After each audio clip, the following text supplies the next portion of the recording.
Hello students, आज के class में मैं कुछ ऑब्जेक्टिव टाइप का क्वेश्चन बता रहा हूँ, विशेषकर बीटा गामा से रिलेटेड। इस टाइप का क्वेश्चन ग्रेजुएशन में जो स्टूडेंट लोग हैं उनके लिए काफी महत्वपूर्ण है।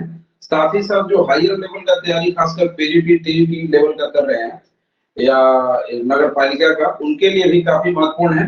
तो आइए कुछ ऑब्जेक्टिव टाइप का क्वेश्चन हम लोग देखते हैं बीटा गामा फंक्शन से रिलेटेड। ठीक है, सबसे पहले मैं आप लोगों को ये बता रहा हूँ कि गामा हाफ का जो वैल्यू है वो रूट पाई क्यों होता है। सबसे पहले मैं उस बात को बता रहा हूँ।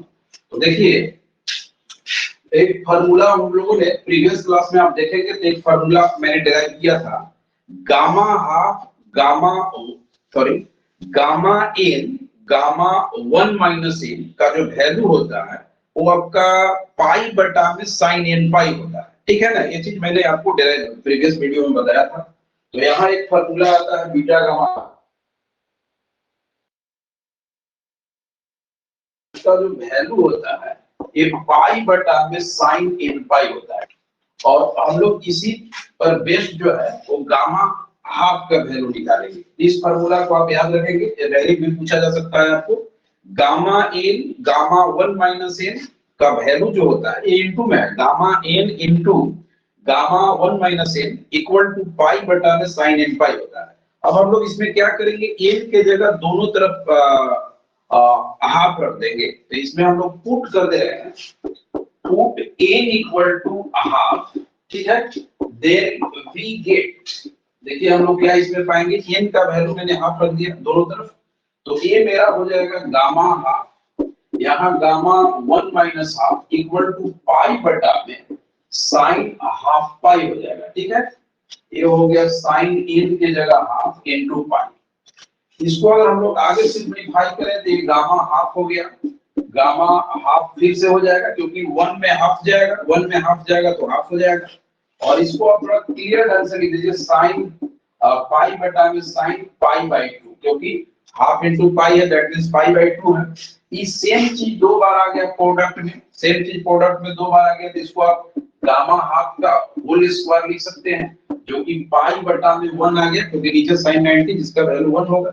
और यहाँ से आप बहुत आसानी से गामा हाफ का जो वैल्यू है इसको आप रूट पाई यूज कर लेंगे। तो गामा हाफ का जो वैल्यू है ये कितना होता है, रूट पाई। ठीक है, अब इससे रिलेटेड कुछ और बात हम बता रहे हैं जो आपको विस्तृत रूप से आपको पहले बताया गया था। आइए फिर से हम लोग देखते हैं इसको आगे। गामा फंक्शन का एक और प्रॉपर्टी है जिसको हम लोग आगे बात कर रहे हैं। गामा फंक्शन में एक होता है गामा n प्लस 1, इसका वैल्यू होता है n गामा n। ठीक है, ये चीज भी आपको बताया गया पूरा डिटेल में। तो आइए इससे रिलेटेड कुछ बात हम लोग देखते हैं। गामा के अंदर अगर n प्लस 1 रहेगा तो आप n को बाहर भी लिखेंगे और n को गामा के अंदर लिखेंगे, लेकिन कब लिखना है, जब गामा के अंदर समथिंग प्लस 1 हो, मतलब n प्लस 1 हो तो आप n को बाहर लिखेंगे, n को गामा में लिखेंगे। एक दो छोटा सा क्वेश्चन आपको बताते हैं जो कैलकुलेशन में कई जगह आप लोगों को प्रॉब्लम करता है। जैसे मान लीजिए कि आपको आ गया गामा 3/2, इसका वैल्यू अगर इवैल्यूएट करना है तो इसको आप एडजस्ट करेंगे ऊपर वाला फार्मूला पर। तो ऊपर वाला फार्मूला पर लाने के लिए आपको समथिंग प्लस 1 करना होगा, मतलब 1 आपको दिखना चाहिए वहां पर, सम वो भी ऐड में दिखना चाहिए, एडिशन में। तो इसको 3/2 को आप क्या लिखेगा, हाफ प्लस 1 कर देंगे। ठीक है, तो इस फार्मूला को मतलब इस क्वेश्चन को उस पर आप फॉलो कराएंगे तो n प्लस 1 हो गया, n के जगह हाफ हो गया।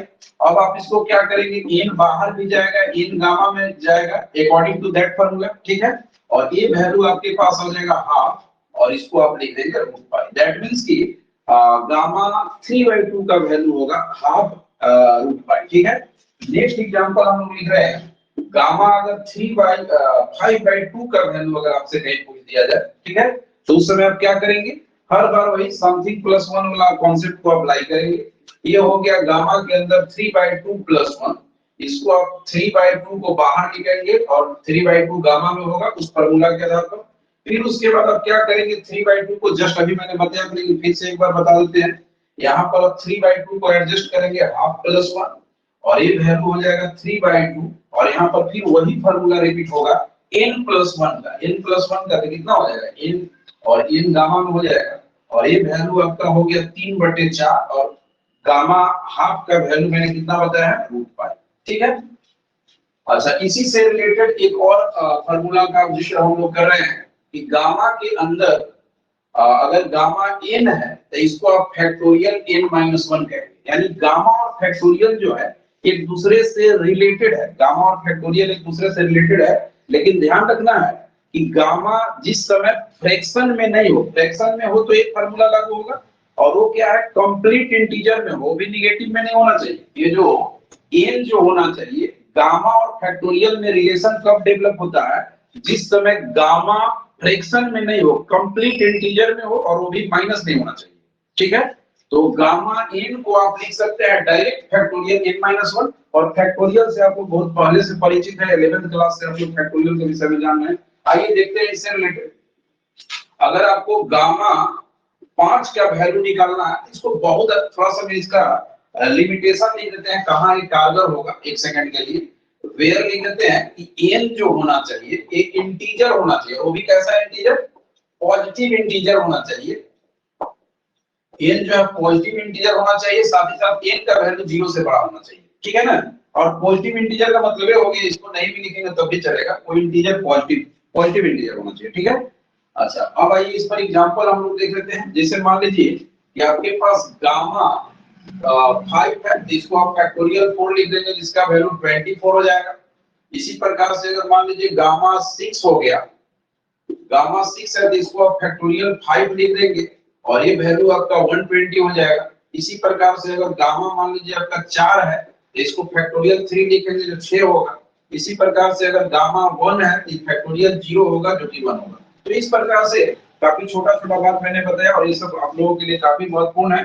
ठीक है, धन्यवाद। यहीं पर हम लोग लास्ट करते हैं, इसके बाद ऑब्जेक्टिव क्वेश्चन जो है नेक्स्ट वीडियो में बताया जाएगा। ओके।